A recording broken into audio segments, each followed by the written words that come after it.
Boy.net. We are here with Neil Hamburger. Neil, we'd like to talk to you about how you got into comedy. Was it your ex-wife that forced you into comedy, or was... I slipped on a banana peel, and that was the beginning. Broke several ribs and a collarbone, and hip. What's the hip bone called? Femur. No. Broke that, and that was so funny that I had to take the act out on the road, and that's what we've been doing for the last 92 years.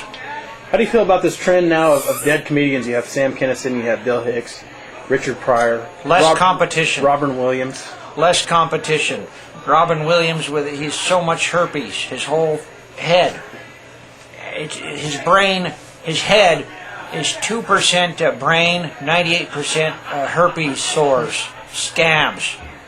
And that is the truth. And not only is that the truth, that's the funniest stuff he's ever done. Have you ever seen Bicentennial Man? I haven't seen that one. I saw Father's Day with Robin Williams and Billy Crystal. That was appalling. And what's the one where, what's the... Patch Adams with a goddamn thing on his nose? Yeah. That'll turn your stomach. I think there's a Criterion out of that. Really? I don't think they would touch that. Don't you try to pull one over on me, young man. I've been around too long to fall for that shit.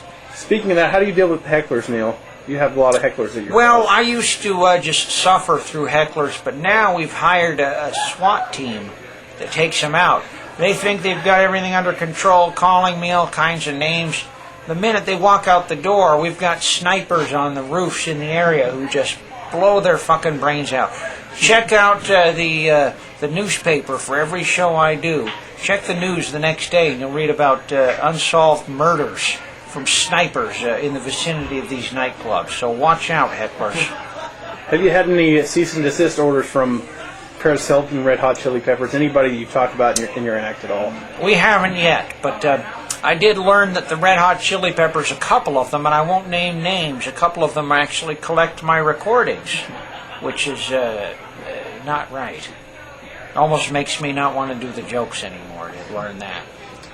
You've been the America's Funny Man now for over 12 years at least, and now you're an international funny man. You're big in Australia. You've been on Fox News. You've been on Tom Green. You've been on Jimmy Kimmel. You've got 2 DVDs out. How does that make you feel? Horrible, because there's no money in any of that. You know, if you want to make money, flip burgers at Carl's Jr. Those guys have a regular paycheck. All the stuff you've talked about, it doesn't pay a nickel. Kids, if you want to get into show business, forget about it. Learn how to flip burgers. That's the only thing that pays in this day and age. I'm telling you. The corporations have it all wrapped up. They're not paying the guys that make you laugh. The guys that bring light into your lives. Those guys aren't getting anything. I'm one of those guys. When I'm done with this prestigious internet interview, I'm going to go sleep on a sheet of cardboard behind this venue in the alley. So that's what show business gets you. How about the losers over at Adult Swim making money on like cheap cartoons? What do you think about that? I'm trying to get in with those guys. You know, we're trying to sell some shows. We've got ideas. We're trying to sell a game show. We've got a History Channel type of show where I talk about the history of food poisoning. And we're trying to sell a show to the Military Channel where I give instructions on how to keep fit. And we're trying to sell a show to the Infomercial Channel, you know. The Magic Bullet people, I've been in touch with them. We're trying to sell to everybody because this is a desperate situation, quite honestly. Now you've ventured from comedy into the world of country music. How did that come about?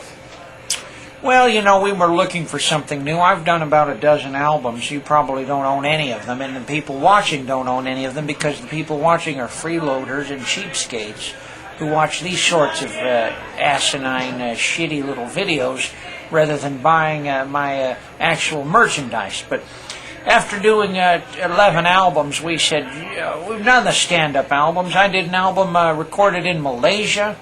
I recorded an album in Australia. I've done albums on every topic under the sun, but I had not yet done a country and western album.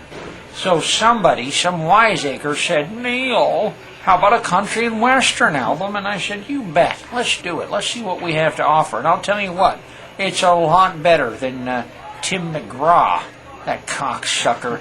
This album is 180 million times better than what he did, and the guy is living in a mansion made of solid gold.